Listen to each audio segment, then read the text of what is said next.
Sister Emily, these are your sins. Ingestion of drugs, lying with a woman, not being baptized. Not being baptized? That's what makes you who you are. You shouldn't even be coming through those doors. Being a busybody, filthy conversation, vein jangling, drinking, eating blood. Do you think I've ever had to write down eating blood before? Where am I? Envy, fornication, homosexuality. That's the same as lying with a woman, but we do separate those. Lustfulness, reveling, mischief in your heart. Longest list of sins I've ever had to write. And most importantly, hosting the Swamp podcast. The Swamp is an acronym. Stands for some whack-ass movie podcasting. I was like trying to go through my head. I'm like checking all my little boxes. I'm like, which ones actually apply to me? I'm like, oh yeah, most. Hold on. Maybe not vein jangling. I was gonna say, hold on, what's vein jangling? I don't know for sure, but to me, it's like when she was running around naked with blood all over her. That seems like the definition that definitely of vein applies jangling. to me. But let's look it up. I like that anytime we're hosting this, I'm always like, you can always hear my little click clacks on my keyboard because I will look things up in the middle of the show. Okay, 17th century meant to talk excessively or noisily or squabbling. That's exactly what we're doing right here, right now. We are constantly vein oh, it's V-A-I-N, like vein. Yeah. Vein jangling. I thought it was, like your veins. Yeah. Like you're jangling your open veins is what. And running around naked in the forest with the witches. That's what I thought. But if you didn't get my monologue, my Fred Armisen monologue that I've beautifully delivered for you, thank you, here on this day. I wish I was in full priest getup, if we're being honest. We should start getting into costumes, I think. I know. Whenever we do this. Last week with I, Tanya, I felt like I delivered one of the best episodes in a while just because of the mustache. We were really in it, yeah. If we were both in nun habits right now, I think it would bring a little extra zest, a little extra. But so we're talking about The Little Hours this week. 2017 movie. I could have sworn, gun to my head, I would have told you this is an A24 movie before doing my formal research and analysis of it for this podcast, and it is not. But it feels like it should fits. be. It definitely feels like it should be, especially like, not to say like A24 was like, or like 2017 was like the early days of A24, but it was like the same year like Lady Bird came out and all that stuff, you know what I mean? Which is like the things that like made it pop off a little more.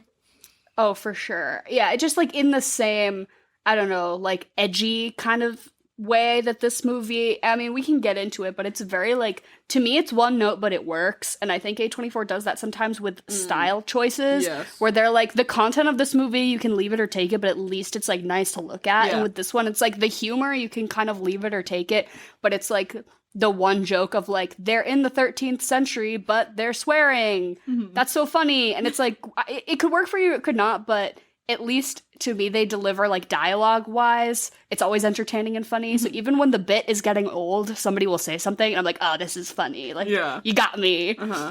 I'll tell you who always like reeled me back in was Nick Offerman's character, which he had the best lines in the entire movie. One of you sluts thinks he's quite the jester. Like, just shit like that. Also, it's Nick Offerman. When he's talking about his sister, when he's like, my 12-year-old sister was more developed of a woman than you are today.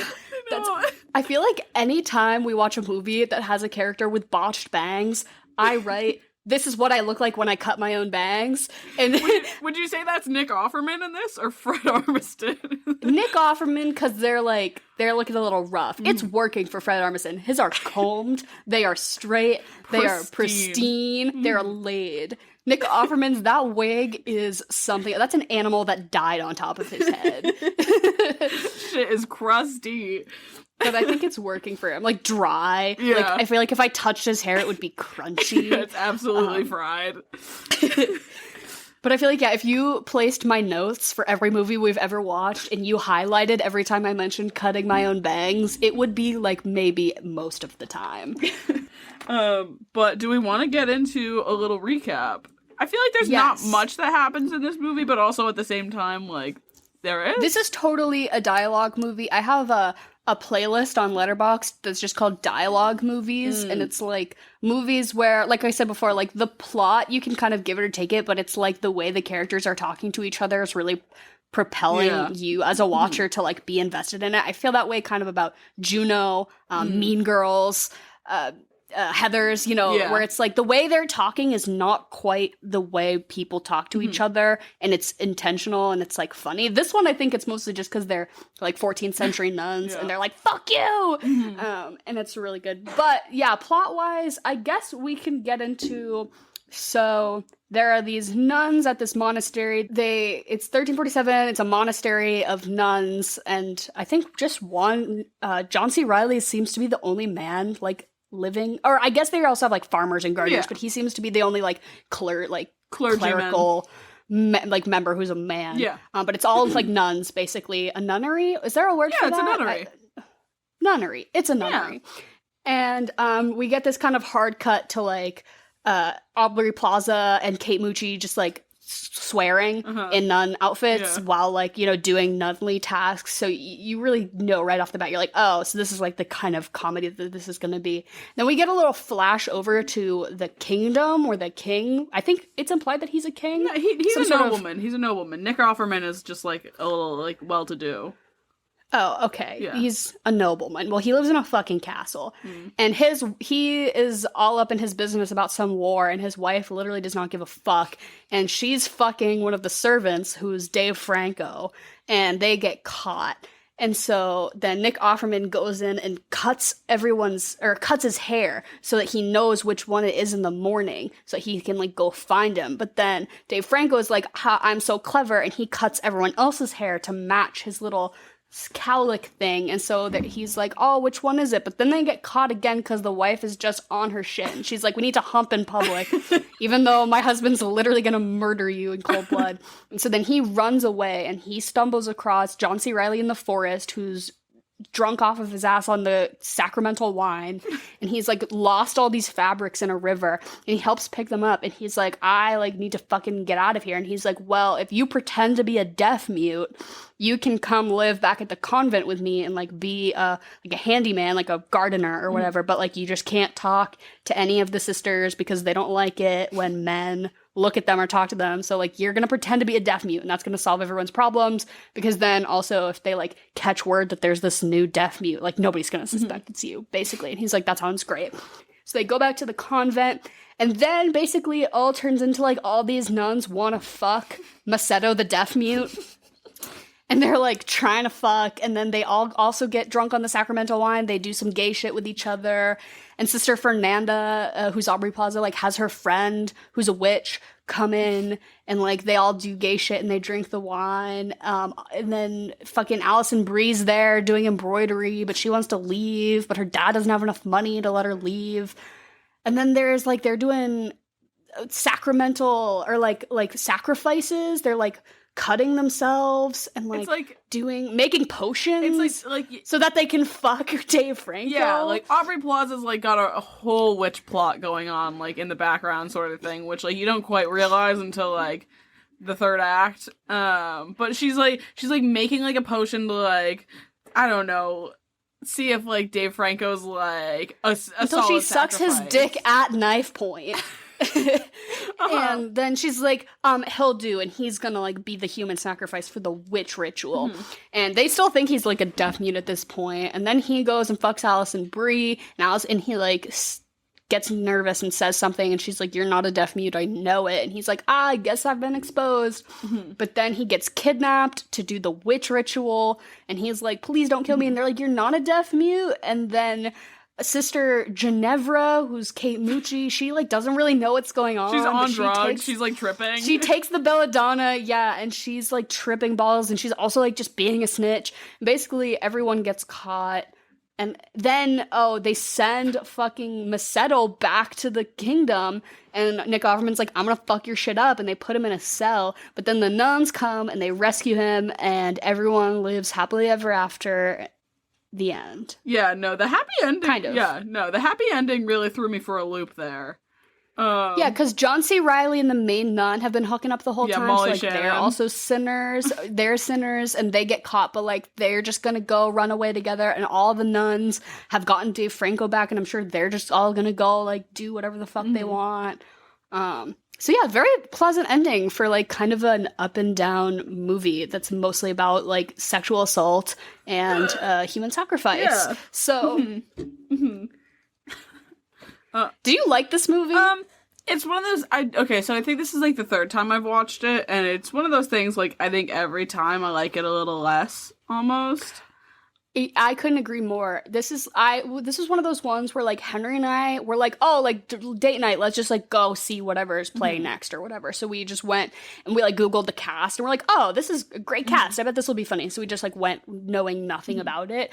And I think I was so pleasantly surprised that, like, usually in those situations, the movies are, like, not, if you just see whatever's playing next, it's just, like, fine or whatever. But I was, like, so pleasantly surprised. I'm like, oh, this movie about, like, the 1300s and nuns is actually, like, fucking funny and interesting and not like anything I'd ever seen. I think comedy-wise, this definitely was doing something pretty unique. Yeah. At least, I don't know, in my experience, like, kind of that art house visual vibe where everything is, like, you know, beautiful indie film, but then also, like, aggressive swearing and, like, dirty humor.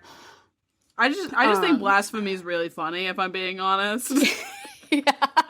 But anyways. Oh, but so I remember really, really loving it. Like, I thought it was a 5-star film, like, one of the best I had seen when I saw it. And every time since, I'm like, this is funny and holds up, but also, it's the one joke. It's the one played out joke. Yeah. And it gets a little old. And every time I watch it, I feel like it gets a little more rapey. I'm like, Yeah. Yeah. Like, I get that it's like played for laughs and it's ends up being resolved in a way that's not actually like that. But every time I watch, I'm like, ooh, this is a little icky at some points, huh? Like, this is not great. But so I think it's been, like, from a 5-star film down to like a 3.5 for me. Sure. I mean, we'll get to our official ratings later, but more. Yeah, I agree. Every time I watch it, I'm like, I like this, but I don't love it as much as I once, like, thought I did. Yeah, that's for sure. And I feel like whenever I watch it, like, if I want it to be good, I need to be in, like, a certain, like, I don't know, like, conditions almost. It's like I need to have at least 2 glasses of wine in me. To, like, yeah, right. I need to be in the mood where I want the silly little lesbian men. So, yeah, like, I'm exactly. just vibing with it. But I watched this at 3:00 in the afternoon on a Monday. So See, I did watch this with, like, a hearty amount of wine, and I was eating a roast chicken, so it, like, felt really right. Still didn't hit for you. It's a pretty short film as well. Yeah, I was gonna say, of course, I'm gonna praise the fucking 90 minutes. It's like a tight 90. I'm like a fucking just on repeat every episode. Yeah, right. Highlight for every time I talk about cutting my own bangs, but, like, double highlight for every time we say that we love the tight 90 film. Like, that's every single time. Yeah, someone let us know if you ever make a drinking game to this, because that should definitely be... Right. Originally, when we were, like, trying to plan this podcast and we're like, what should we do? And we came up with our little bits that we do at the end, like the fuck, marry, kill, and the whatever. At one point, I was suggesting that we come up with a whole drinking game for every movie we watch. And I'm like, it's impossible for me to be that creative every week and to not just regurgitate some shit I found online. You know what I mean? I'm like, oh, damn, if we could come up with a drinking game every week that would be so tight. But I just don't have the brain capacity. Yeah. Sorry. Me exposing myself for not putting effort in. That'd be a lot. Jen already makes the chocolate and vanilla lists, which is as creative as we can get on here. I was gonna say, Jen puts in more, like, research and development. Jen's R&D here. But I will say I did, for this movie, I was, like, kind of curious about, because at the beginning it says that it's based the Decameron. Like, an actual... Yeah, which I didn't really know what that was. I know it's kind of like the Canterbury Tales, which we had to read in high school. Yeah. And it's very similar to that as far as, like, 14th century text of, like, all these people gather around a fire and each person tells a different story for 10 nights or whatever, and they're all kind of, like, silly or tell a lesson. Yeah. But, like, some of them are also really, like, dirty, and I guess that them basing this off of that, like, they didn't really have to change too much. Which I got all this from an article called or from a blog called A Historian Goes to the Movie by A.E. Larson. I don't know, I thought it was pretty interesting, and so I read through it about just like comparing the original text to what they did in this film. But I guess the Decameron's about the plague. Oh. And I'm like, oh, okay, topical because COVID. But I guess in the original story, it was 2 stories. So I think there are 10 in the Decameron, and there are 2 that they really took for this one. And one of them was that the Macedo pretends to be a deaf mute and works as the gardener in the nunnery, and that they all start fucking him. But in the original story, he was just fucking all of them, including, like, the head bitch. He was just fucking everyone. And he was like, and eventually he's like, I'm so tired. And he was like, I am so tired of laying pipe all day that, like, you guys need to give me a schedule. This man's burden. Like, yeah. He's like, everyone's gonna need to, like, pick a day, right? And so then they, like, come up with this nice little schedule for him, and he fucks all the nuns, and, like, that's it. The end. And so that was one of the stories. And then I think the other one was the clergyman, the wife cheating, and then him cutting all the hair, and then the guy being smart enough to cut everyone's hair to match. All the stuff about witchcraft, not a thing. Not a part of it. I didn't hate it, though. I liked it, especially, I think Aubrey Plaza plays that type of person, like, so well. Like, I've got a little something sinister going on. I have ulterior motives. I think she's, like, deadpan. I think she just came out with, like, a children's storybook about a witch, too, or something like that. I love that. But, yeah, no. Every time I watch any, like, Aubrey Plaza movie, it feels like she just, like, showed up to set and just wings it. She's definitely one of those. So for this one, she did. So the guy who wrote and directed it, basically he took these 2 stories and he created like a vague outline, right? He's like plot points, whatever, and all of the dialogue in this movie is improvised. Shut the fuck up. They all just hung out. All these actors, who a lot of them have like crossover stuff they've done. Like these are a lot of people who've worked together a lot in the past. And so they all just hung out in Italy for like a few months, and they just like fucked around and said whatever they wanted, and then they put together this movie, right? So basically everything is improvised. The only like major plot points were like kind of, you know, vaguely. Dave's laying, it was like, oh, Dave's in trouble. Dave's laying pipe. The nuns are swearing. Yeah, Dave's got to get his dick sucked at knife point, like type thing. Like, yeah, but I think all the dialogue for the most part That's insane. is totally improvised, which I think makes a lot of sense when you watch it knowing that, because you're like, yeah, this is Aubrey Plaza just doing what she does best. And also, so I think everyone knows that Alison Brie and Dave Franco are married. Yeah, which is really, now, like, with that bit of information, makes it a lot more interesting. And, like, this movie is just, like, this is just a day in their marriage, I guess. Yeah. But they seem like a good couple. I don't really, I'm never one to, like, try to invest myself too much in celebrity couples, because it's, like, the ones you always think are good end up getting divorced or whatever. And, like, I don't know. From what people put out to the public, like, as far as, like, celebrity, you can never really know. But from what I've seen, they seem like a good couple. So I'd like to believe in my heart that they're both good people and a good couple. But what I didn't know is that the guy who wrote and directed this movie, Jeff Baena, I think. Yeah. Like, sometime last year, everyone was like, yeah, Aubrey Plaza just, like, married some random man. Isn't that crazy? This was him. What? This is the guy who wrote and directed this movie. They're married now. They got married last year. They've definitely... Isn't that crazy? Well, they've definitely known each other for a long time, too, because I looked at his IMDb, of course, and she was in this movie, it was 2014, Life After Beth, which he directed as well, which was also pretty decent, but definitely like sort of in the same vein as this. And Molly Shannon was in. I think both Molly Shannon and Kate Mucci? No. John C. Reilly. John C. Reilly were in it. Yeah, this group of people seem to, like, if we did like a spider chart, I'm sure that's not the real, if we like connected string to like everything, because I know John C. Reilly and Molly Shannon were also in like Never Been Kissed Together, and they played like, there are just so many like crossovers. I think that this director just got together his besties and was like, let's like get funded to hang out in Italy and wear nun outfits and just like swear and be funny. I wonder where Kate Mucci comes into this, because I know that you and I know her from... Fuck me in the ass because I love Jesus. Yeah. She had like this comedy, it was like a comedy duo of like her and this other woman who she definitely also has a career now. Yeah, it was called Garfunkel and Oates. Yes. Which is really funny. And I think they were like peaking in sort of like alt comedy YouTube when we were in like middle school. So like definitely we were the target demo for all their videos. Yeah, and I definitely like I like LimeWired, illegally downloaded like all their songs, or like YouTube to MP3 converted. Oh yeah, their videos. But so she started as that, and I've seen her be like side characters on a couple different TV shows. I know she does a ton of voice acting because she has like a very like unique voice.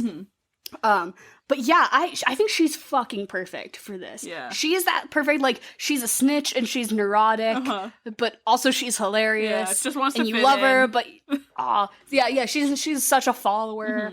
But like so down to do the gay shit too. Yeah. She's like, no, I think I really like sex with women, actually. I've never told anyone that. No, I loved it. It felt like it came full circle with this movie, from the fuck me in the ass because I love Jesus to the little hours. I'm like, yeah, no. But no, you're right. She was perfect for this. 110% I agree. I also love at the end, they're like, she's a Jew! And like she gets exposed as like being Jewish. But I looked up, I thought Aubrey Plaza was Jewish, but she's not. But Alison Brie is also like fully Jewish. So I'm like, there's a lot of Jewish people in this movie for it to be like about Catholicism. And I don't know, I just thought it was so funny watching Alison Brie stand there and being like, you're Jewish! And I'm like, girl, so are you! Oh, so more on my research. So I didn't do, clearly, we never do a lot of research for this show. I think anyone who listening knows that at this point. But in addition to reading that one article that I read, I also went down a little bit of a wormhole, and I'm not going to be able to regurgitate much of it because honestly, it was a little bit over my head. But so there's that one scene, right, where Alison Brie's character, Sister Fernanda, she comes in and she's like, oh, I'm gonna like do my own laundry today. And because she's kind of like the rich bitch, she usually doesn't have to do any chores. And she was like, oh, like just tell me how to do it and I'll do my own laundry. And then they explained to her how they wash the robes, and they were like, you dip it in water and you wring it out, and then you dip it in ash, and then you let it sit for like 3 days, and then you whatever. And they were, and this for some reason like triggered something with me. I'm like, what is soap? I don't know what soap is. Like, when was soap invented? What is it? And like, when did like you know, because this was like laundry detergent, but I'm also thinking like, did these women have shampoo? Because Aubrey Plaza's hair looks beautiful when she takes her little habit off. It's like silky. Right, I'm like, okay, this, what is soap? All right, Dara, tell us what soap is. Well, I'm not going to do a very good job at that, but as long as the people know.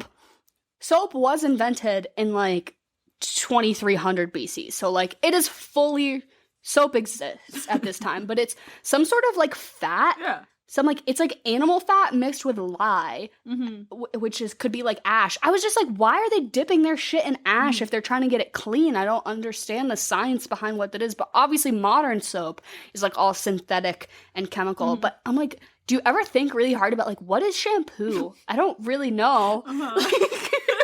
Like, I don't really know what shampoo is, if we're being honest. I use it very regularly, and I have no idea what's going on my body. Yeah. Or, like, toothpaste.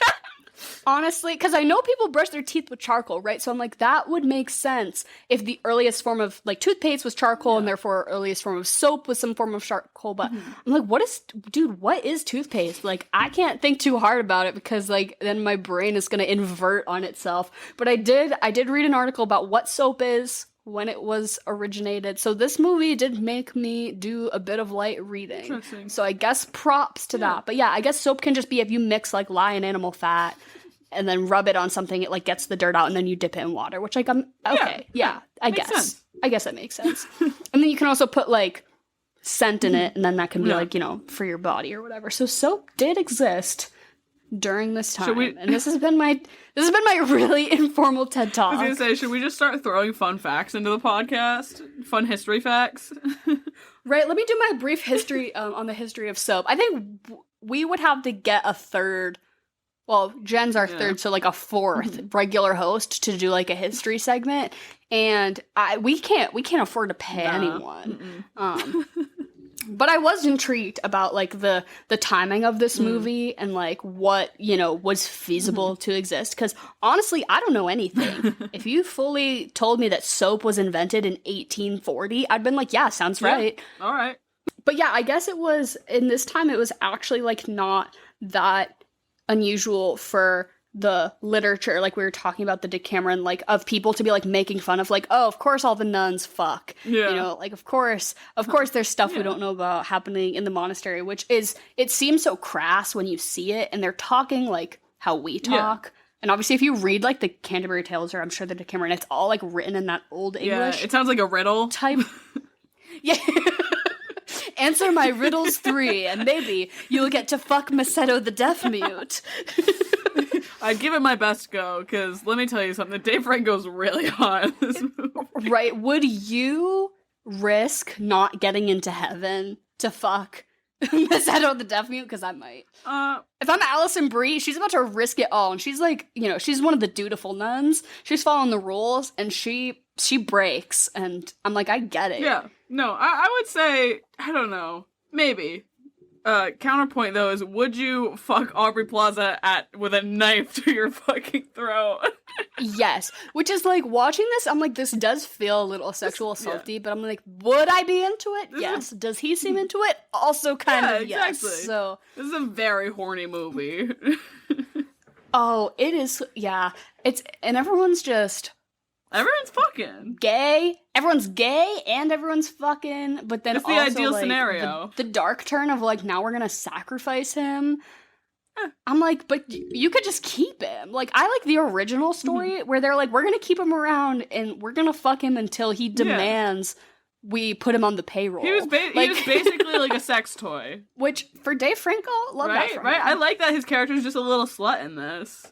Like, okay. I don't really know anything about Dave Franco as a person, but obviously I think we all know that James Franco fucking sucks. And this is me, like, deriving from whatever we're talking about right now. But there's this really great video that I saw go around on Twitter. It must be kind of old, but it was this round table talk of actors, and Tom Hanks is making this, like, really great point about, like, the way you treat people on set. Like, this is your job and you're at work. So it's like, you wouldn't, like, if you treated a female coworker, like, gross and sexually at an office job, you'd get reported to HR, but, like, because we're actors, everyone thinks it's different or whatever. And he's just, like, I don't know, making this really great point about, you know, power imbalance and work, like, actors, you know, working environment and how that can be kind of conducive to, like, sexual assault or people being treated, you know, women being treated poorly.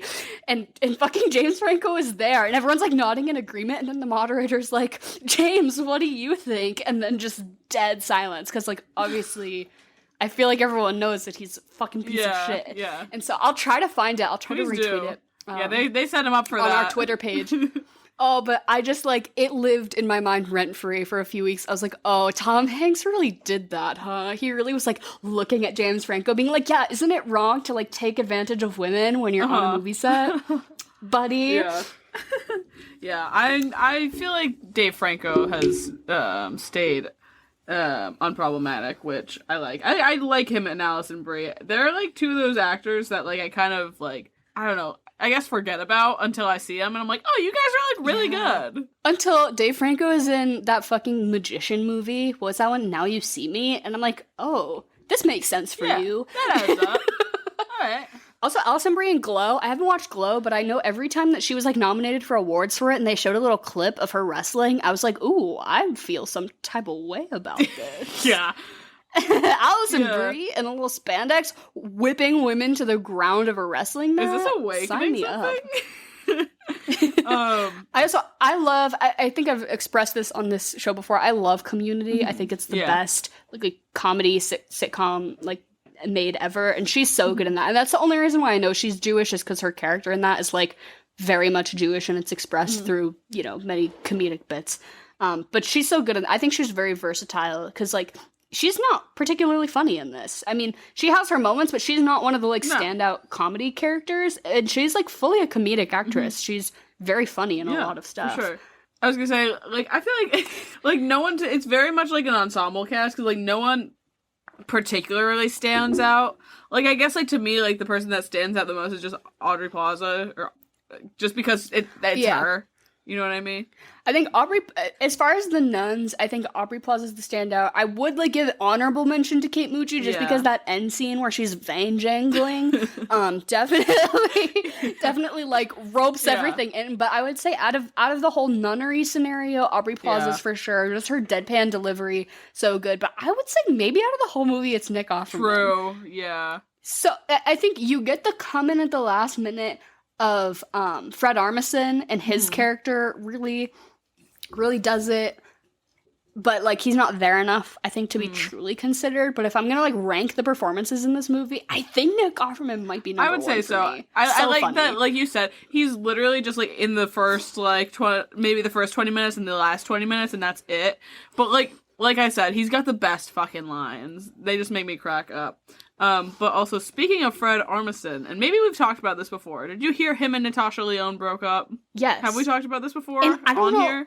Yeah, well, I think we talked about during the But I'm a Cheerleader episode, we talked a little bit about how it's kind of weird that they're dating because she's such like a prolific like lesbian character actress. Like she's basically gay in everything she's fucking in, and then everyone's like, that just doesn't make sense that you're not gay in real life, but then she's dating Fred Armisen, and everyone's like, well, okay, maybe.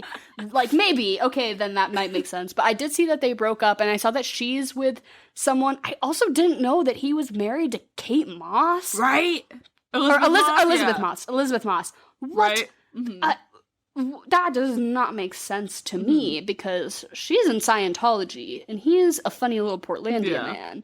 But I guess I don't really know. Again, I don't know anything about like celebrity relationships or how to perceive them. But I love Natasha Lyonne and I really like Fred Armisen, so I hope they're both happy and doing their own thing separately. But their whole relationship was very much an enigma. I loved it. That's why I liked it, because I was like, I don't understand, but I'm so here for it. Oh, but this movie clocked me though, because I was sitting here, having my little drink, watching this on, I don't know, some Tuesday afternoon, and they're talking about like Alison Brie doing embroidery.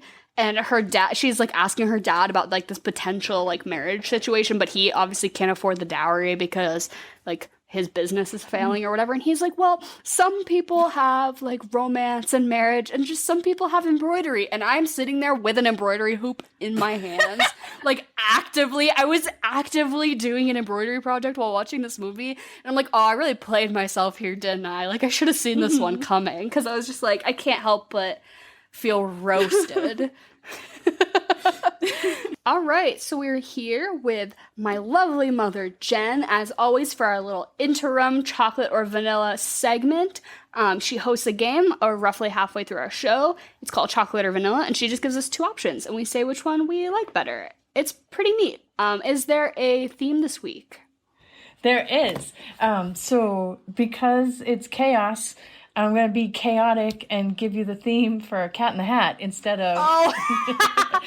So for a little bit of reference, if you couldn't tell, me, Emily, and Joey were a little bit drunk. We were maybe a little bit inebriated, and Jen tried to like Zoom call us, and we could not figure out the technology to like mute somebody's headphones, so there was like just a continual feedback loop, and so we had to cut it from that episode. So I'm glad that you're bumping it over, because I've gotten a little, you've shown me a little bit of what was to come. You were like, oh, I'm so bummed because this one was so good, so I'm excited that we're doing it this week, and it does fit. Chaos, who fucking cares?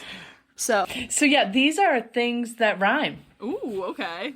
Yeah. Oh, Dr. Seuss. Yeah. Okay. Yeah. Well, we were talking about, okay, so if I'm going to try to, like, connect the dots here and make this work, we were talking about, like, Canterbury Tales, 14th century, like, literature, rhymey type schemes, maybe not a limerick. What's it called? Iambic pentameter, maybe a little bit. We're getting a little Old English rhymey, so I think you could maybe argue that this works for the little hours, I would say. All right, we'll make it work. So chocolate or vanilla? Chocolate. Vanilla. Chocolate? Okay, Bradley Cooper or the movie Looper? I actually, just the other day, I added the movie Looper to my watch list because I've never seen it. And I think I always see, like, best of, what's his name?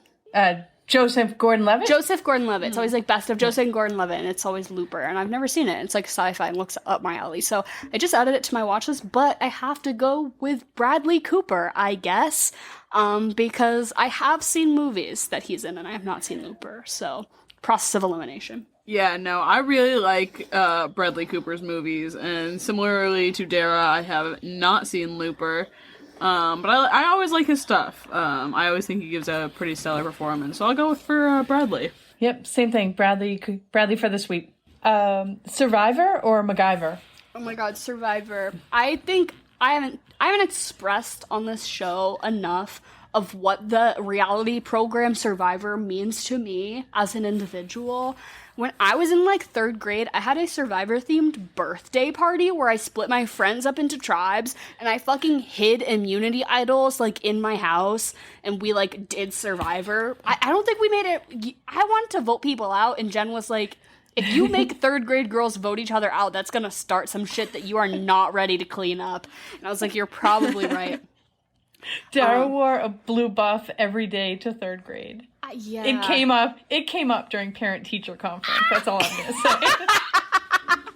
But I still watch all of the new seasons to this day. I'm a Survivor stan, so if anybody are Survivor fans out there, please slide into our DMs. I would love to talk about it. I would audition to be on it if I knew how to swim. I can't really swim though, so I think that's like one of the most basic like boxes you have to check to be on Survivor. And I just don't have it, so... Dara's like, I can make a fire with flint, but I can't swim. Yeah, when you were over, like, the other week, we were I watching put on Survivor. Yeah, no. I'm also definitely gonna have to go for Survivor. I haven't stuck with it, but certainly as a child, I was very much a Survivor kid as well. Not a buff every day, all year, but... I was about it. It was actually okay though, because some other kid in the class like wore the birthday crown that they gave to the birthday boy every single day. So I think put me Dara in second was, place for most silver concerning. medal. Yeah. Okay. Yeah, Survivor for the sweep for me too. Glass of wine or Chrissy Hind? Glass of wine. I have one in my hand right now, so... Yeah, no, certainly glass of wine. Yeah, me too. Also, but brass in pocket. Who's Chrissy Hind? Got brass in pocket? That one? No idea. I don't... Yeah, very, very 80s. And then, okay, next one. Kanye West or lemon zest? I'm just like, here's the thing. New Kanye, I don't know. I can't really comment. It seems a little messy. Old Kanye, so good. Some of the best rap, ever made to date. Graduation, so good. All of that. But what has had a bigger impact on my life? And it has to be lemon zest. Zest a little bit of a lemon into your fucking pasta sauce or into some... One of my biggest flaws as a person, which it doesn't seem like a flaw up front, but after it's happened 10 or 11 times, you start to realize that it is a big problem. It's that whenever I need like a little pick-me-up or like I've had a bad day and I need to give myself a little treat, I just make a baked ziti, regardless of the conditions of this house. And so I have not great days pretty frequently, so there's almost always a baked ziti fucking in my fridge, and it's the reason... It's just a problem, but a little lemon zest in the ricotta when you make a baked ziti as a baked ziti regular, I have to say, hot tip. So, I feel like having a baked ziti, that's like if that's going to be one of your problems, that's a good problem to have. No, but you think it seems good, but then after it's like the 50th time somebody's been baking a ziti, and you're like, you need to stop. Is there any other? I can't stop. Maybe we should unpack this sometime. It's like there's so many other like iterations of like basically baked ziti, like lasagna's like pretty much the same thing, yeah. like stuffed shells, or even like manicotti. Yeah, exactly. But it's always baked ziti, huh? It's always ziti. Well, it's because we always have some kind of loose pasta in the house. and sauce. And so if all you need for basic is just the pasta sauce and cheese, right? But is it- And if you have anything else, you can zest it up so it can be as good or bad of a baked ziti as your kitchen allows. Is it always ziti that you have though? Because can you even call it a baked ziti if it's not ziti? Oh. It's rarely ever a ziti, actually. It's usually penne, rotini. It's just, Yeah. But in spirit, it's a baked ziti. Okay. It's a baked pasta dish with Okay. ricotta. Okay. I don't know. No, I get the idea. I feel like we strayed so far from the actual. Sorry. Anyways, lemon zest. Yeah, I'm just gonna go for lemon zest because I'm really over Kanye's shit at the moment. It's getting really old. I don't like that he bought the house across the street from Kim Kardashian after they divorced. Feels like That's a lot. kind of funny, though. It is kind of funny. Like, that sucks, but also that's kind of hilarious. Yeah, I don't know. I'm over him. But Yeah, same. I think I'll never. he's kind of an a-hole. Yeah, I'll never be Yeah. over lemon zest. So Same. Lemon zest for the sweep. Brie with fig jam or the 80s pop group Wham? Brew with fig jam. No hate on Wham, but simply the joy in my life that brie cheese and fig jam has brought to me, insurmountable. yeah, 110%. It's so easy too. Some brie and some fig jam. What else could I need? I'm gonna go with Wham because all things 80s. Glee mashup or We Super Smash Brothers? So I am a Super Smash stan, and I grew up on the Wii version, but I definitely am an Ultimate girl now. I love Henry and I play it on our Switch. I'm not gonna say every day, but like pretty close to it, to be honest. It's like one of the only collaborative games that I choose to participate in. But what was my other choice? Oh, Glee mashup. Glee mashup. There's something that the Glee mashup did for society that I think is so evil and wretched. The mashing together of songs, they just they planted that bug, and then every a cappella group in America thought it was their personal mission to put shit together that just does not belong. So out of pure spite, I have to say, We Super Smash Brothers.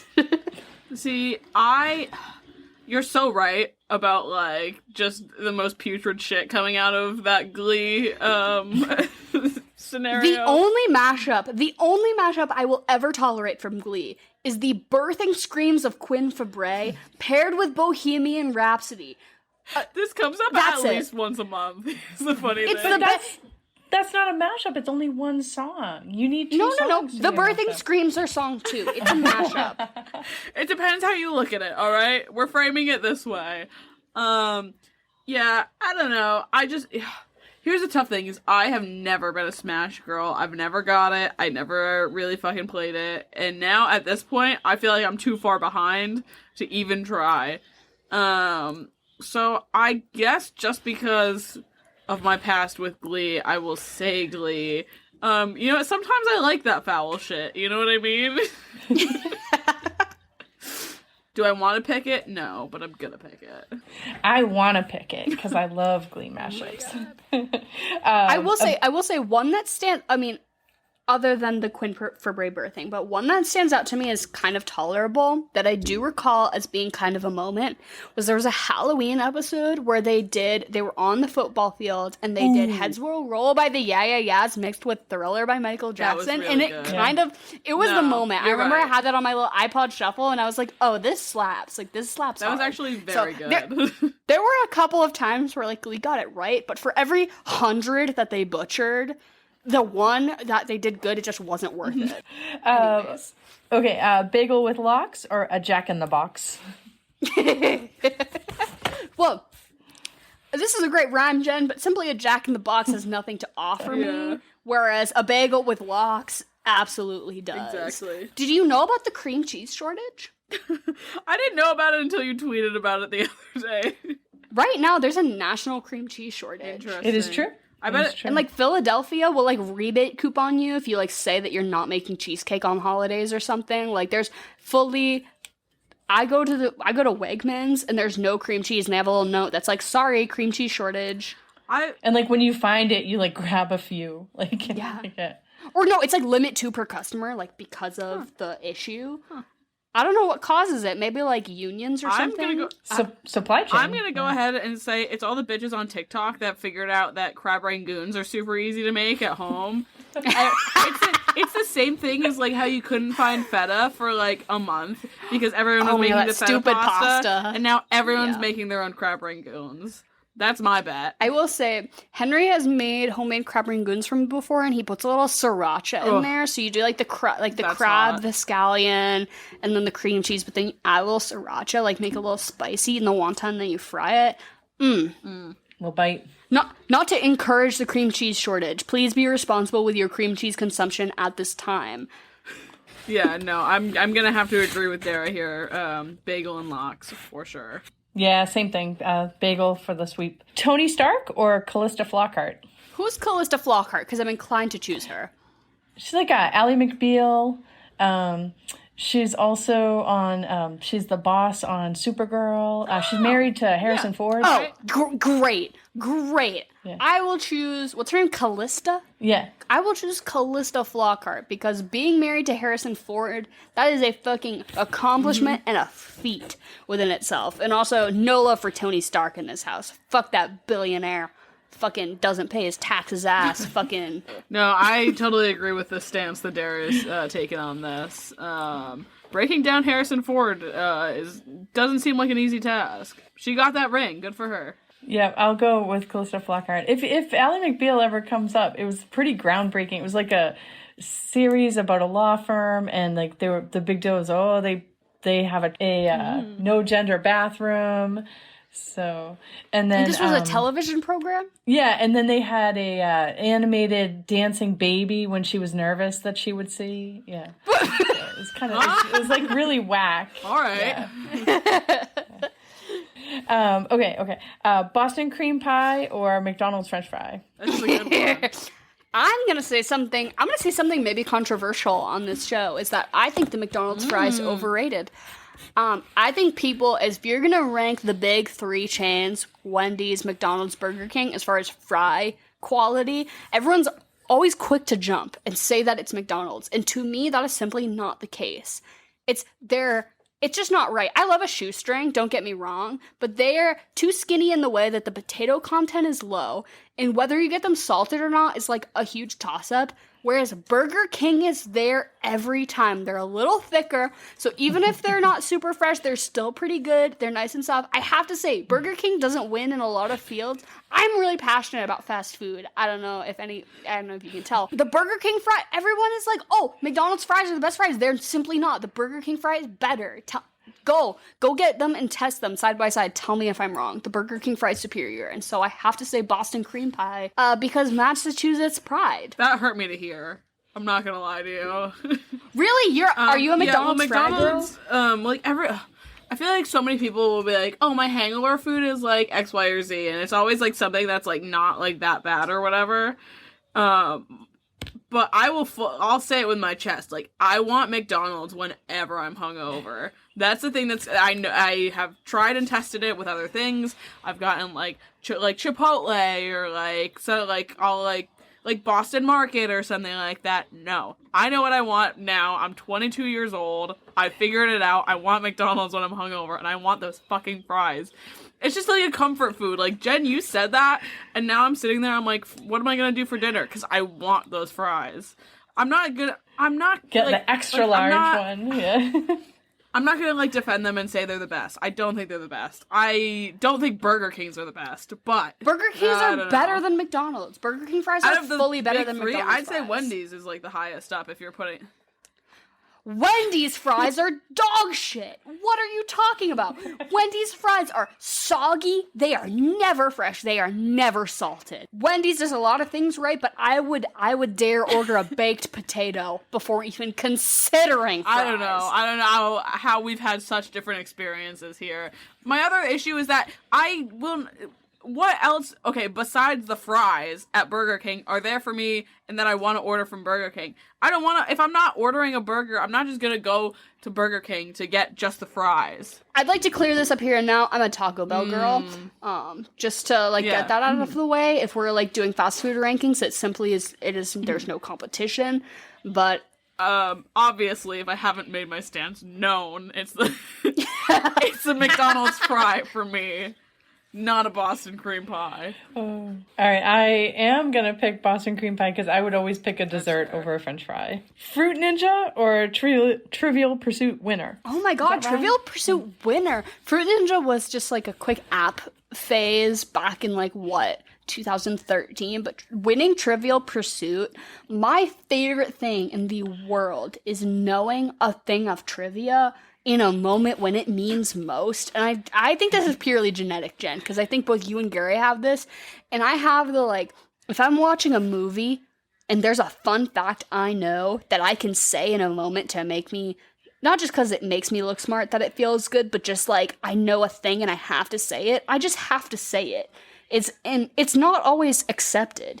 You know, people are always like, that's fucking annoying. You talk through movies. But I'm like, I have to tell you the facts that I know because I'm a trivia girl. I'm just a trivia girl. And you actually... So my dad proposed to Jen at the end of a game of Trivial Pursuit. So I'm literally like, I'm spawned from a trivial marriage. So it's just... It is true. It is fact. True. I don't play Trivial Pursuit even close to often, and I want to be a trivia girl, and I'm jealous of you, which is like the entire thing. Like, Fruit Ninja does nothing for me. I just want to be a trivia girl, and I'm not. So I'm gonna choose it out of jealousy.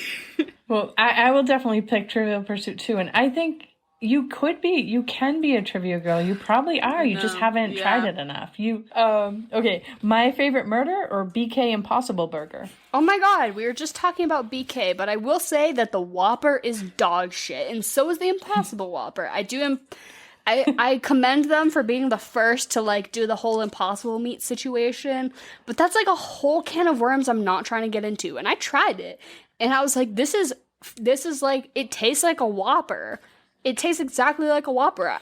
That's great. But you know what a Whopper tastes like? Fucking dog shit. Fucking dog shit. So I'm like, okay, it doesn't matter. But my favorite murder, we don't often shout out other podcasts, and this podcast certainly does not need our endorsement. They have success tenfold to what we're able to provide them. But I think it's the one podcast that like first got me in to podcast listening. Yeah, me too. And I do credit them a lot with like my love for listening to podcasts. So my favorite murder really does hold a special place in my heart as like introducing me to podcast love. And like if that door hadn't been open, I don't think we would have ever started this show maybe. So love my favorite murder. I think our listeners, if you don't listen, you would probably all really like it. Yeah, I've given my stance on Burger King already enough today. So I'll go for my favorite murder. Yeah, me too. MFM for the sweep. And mini shout out to Erin because she's the one who introduced us. Last one. Strawberry shortcake or a migraine headache? Oh my god, who the fuck would pick migraine headache, Jen? I just thought it rhymed. Yeah, and honestly, when I was doing it, I wasn't thinking strawberry shortcake like the dessert. I was thinking strawberry shortcake person? like the 1980s cartoon character. So one time, I borrowed a DVD from like a cousin of Strawberry Shortcake, and our house was being built. And so we visited like the job site of which our house was being built. And for some reason, I was carrying this DVD around with me like it was like a prized possession. And I took a nail that I found on the job site and I shoved it under the Strawberry Shortcake and I scratched up the cover. And you were like, why the fuck did you do that? Like, that doesn't belong to you. Like, you borrowed that from someone. And now you, like, fucked up the cover. And I have this really vivid memory of being like, I have no reason to tell you. I didn't speak to you like that when you were little. No. Well, no. But in theory, you were like, hey, like... Why did you do this? What? Yeah, like, why'd you fuck up the front of this DVD? And I just remember being like, I do not have the words to tell you why I did the thing that I did. I totally don't remember this happening, but I'm sure it did. So I had this strawberry shortcake DVD that I like just shoved a nail into and like just like was like digging up the plastic of the cover, and you were not happy with me, and you were like, Darrett, when you borrow something from people, you have to treat it with respect. And it just I don't know. It was a big learning moment, obviously. But obviously, I'm not gonna pick migraine headache.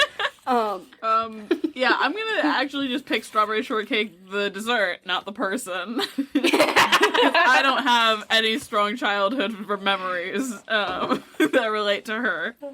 I'm gonna go strawberry shortcake, the person. But anyways, thank you so much, Jen, for this lovely Cat in the Hat rhyming inspired turn Canterbury Tales limerick type chocolate or vanilla. As always, I'm gonna try to hold myself accountable on here and say that I'll post them on our Instagram. Honestly, it's a 50-50, but keep your eyes peeled. You can say which rhyming thing you like better. I thought this was a really fun theme this week, Jen, and you clearly put a lot of effort into making these rhymes. And Kanye West lemon zest, simply visionary. All right, I love you guys. Have an awesome week. Bye, Jen. Love you too. And talk to you later. All right, that was like me sharing too much personal information during chocolate or vanilla. What? Never you. No, that's never happened before.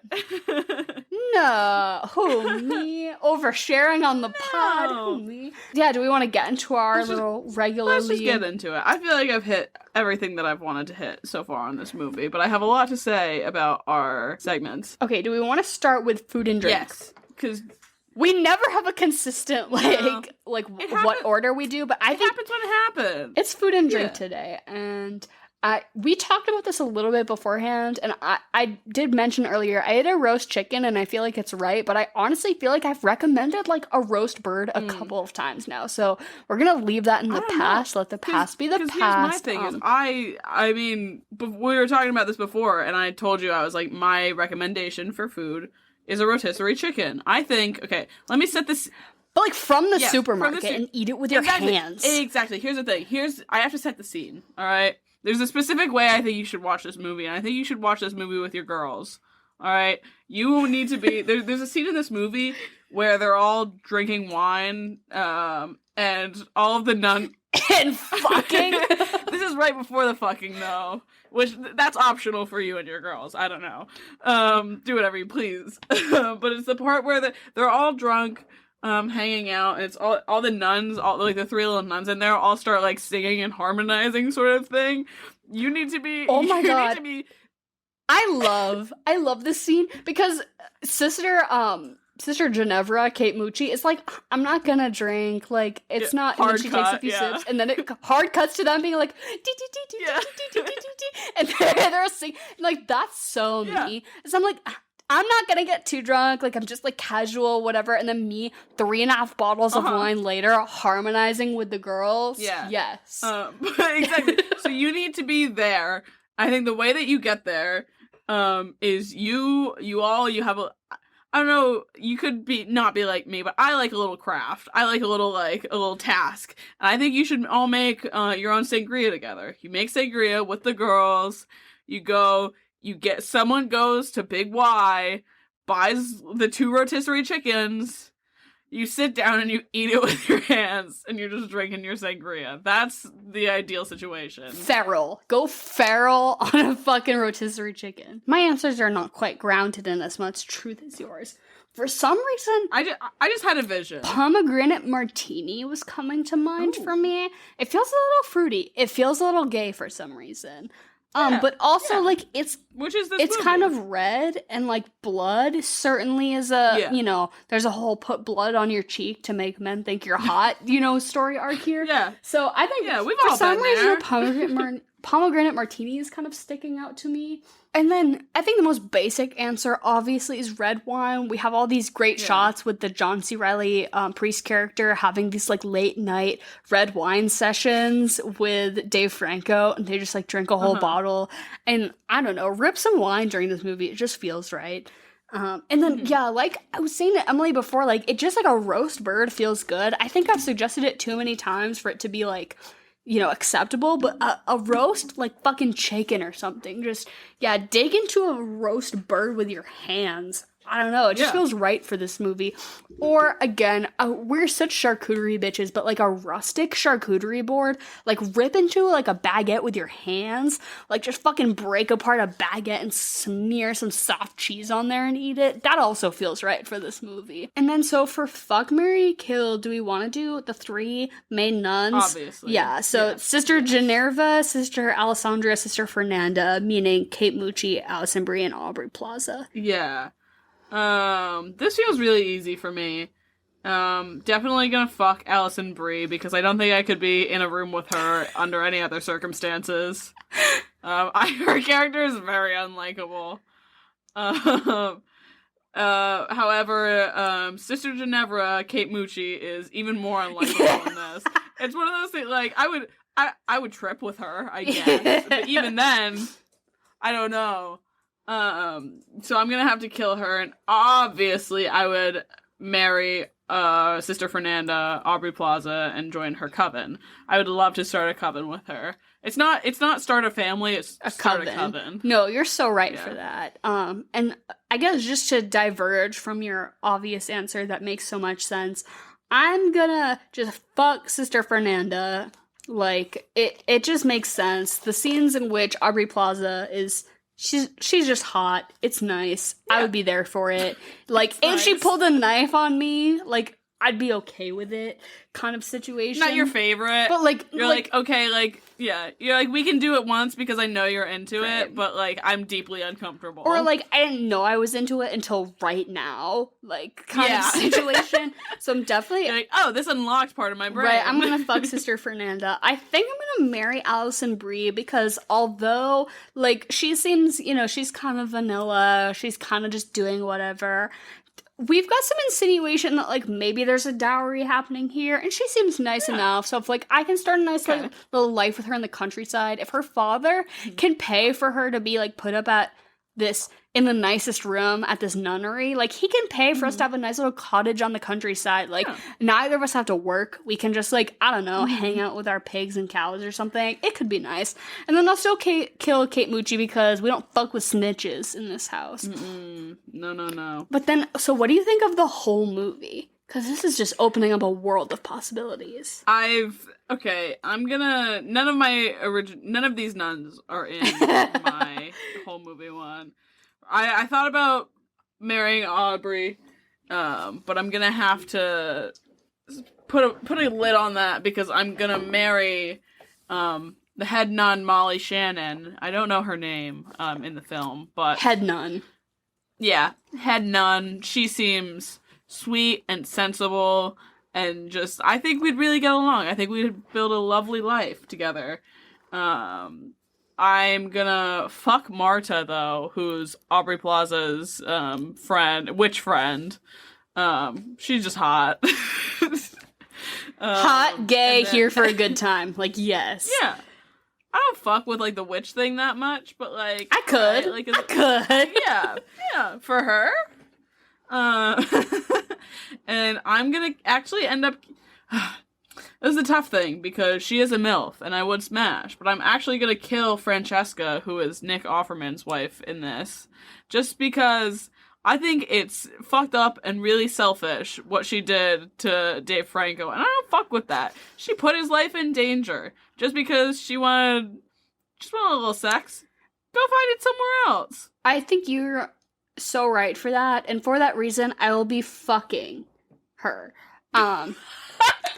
We know from Dave Franco's confessional, what is it called? Confession? Yeah. When you go to confession? Yeah. That she's here for some freaky shit. She is horny. And I just think that she's the sensible and safe option, honestly, to fuck in this scenario. She's down. Safe? She's down. Yeah, she's down. It's gonna be interesting. It's gonna be thrills, fun, a good time. I don't know. Yeah, are you willing to put your life in danger, though? Maybe. With Nick off... that's fair. And honestly, I think that's part of the She fun. could be worth it. That's part of the fun. Yeah. I want Nick Offerman to want to hunt me after, and I'm like, this is Yeah. part of it. I can see your point there. right. So I think I'm definitely gonna fuck. What did you say her name was? Francesca. Francesca. I'm gonna fuck Francesca. No, She was funny too. no question. I bet. Yeah, Good personality I bet too. Like, good personality. You can have fun with that sex. You know what I mean? then I'm gonna marry maybe John C. Reilly. I want to be the Molly He seems Shannon. sweet. I want to be the Molly Shannon here. I want to run away with like the disgraced priest and start a life in the countryside where we just like drink wine and fucking hang out. Like that seems great to me. Whatever their post movie experience is, sounds awesome. Very Fleabag of you. Yeah, right. Tracing me back to my roots. And then I'm gonna kill the fucking guards who did not help Dave Franco in that moment, who were distracted by the turtle with the candle. That he was like, be a homie, let me go. And they were like, absolutely not. And like, I get being scared of Nick Offerman, because like, honestly, fair, but like, you know, they were part of the problem. So I don't know if I can kill two people, but I'll at least just kill one of them, you know. Ease the situation. Okay. And do you have a pick for your follow-up movie? Because I have a very strong one. Oh, I've got one that I really sticking with. You go first, because I have a loose handful. Okay. I feel like it's either like we're like, oh, we've like whittled it down to like one really good one, or it's like, here, there's like 6 you could choose from here. But mine, so I was thinking, I was like, the only other movie that like I really know with like that's fun with nuns is the Sister Act, and I've already thrown it out there so many times, and you don't even follow it up with anything. Just watch the Sister Act. Yeah, I think we covered Sister Act, and I recommended this movie for Sister Act, and it only makes sense to intern, you know, whether you do it this first.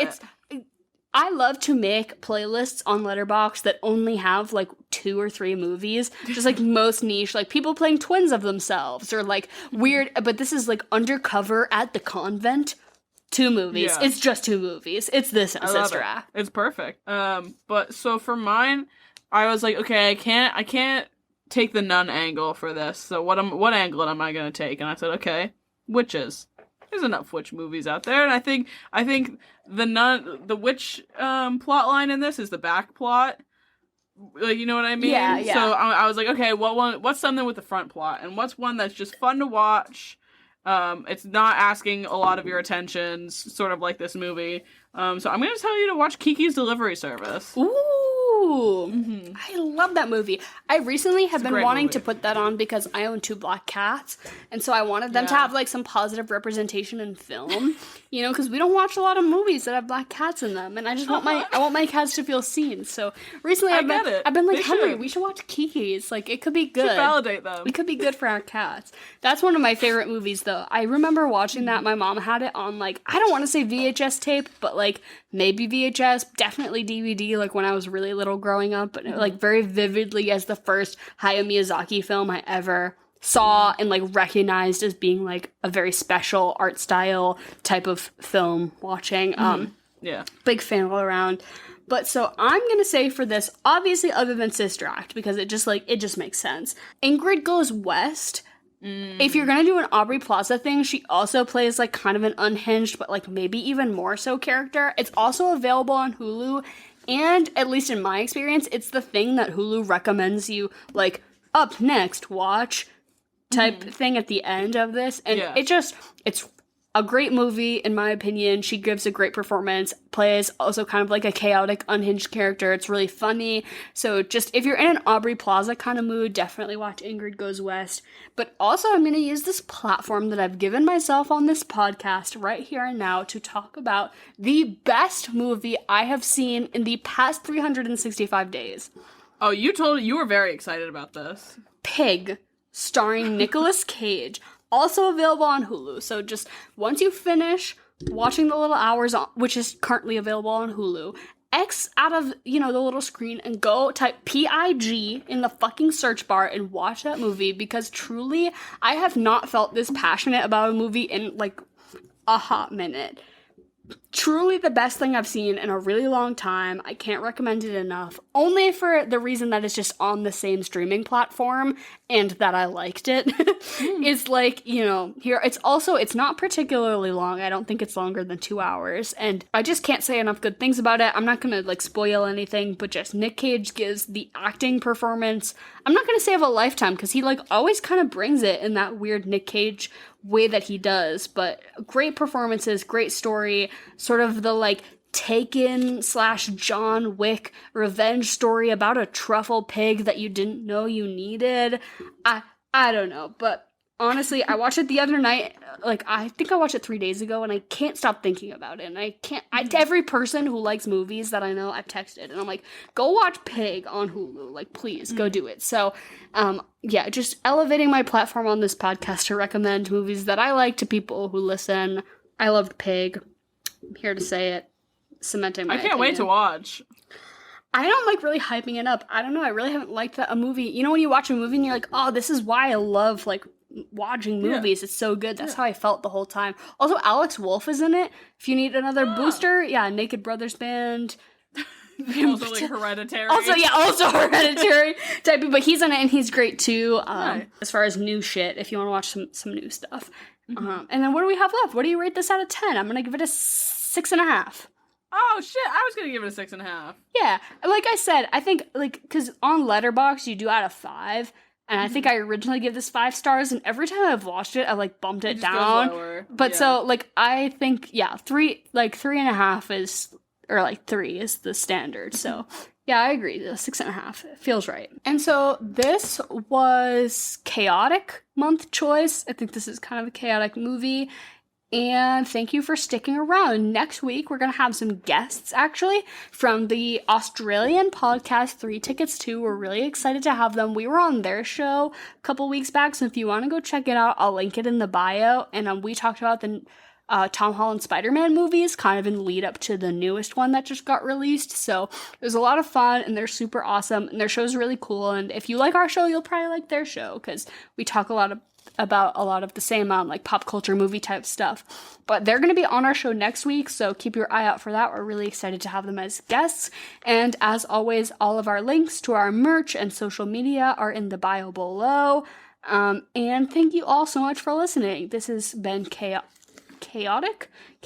little hours nunnery. And I'm not gonna quite leave you off with the monologue that I entered you with, but all I have to say is that I can't believe you met a deaf mute on your trip. Trip.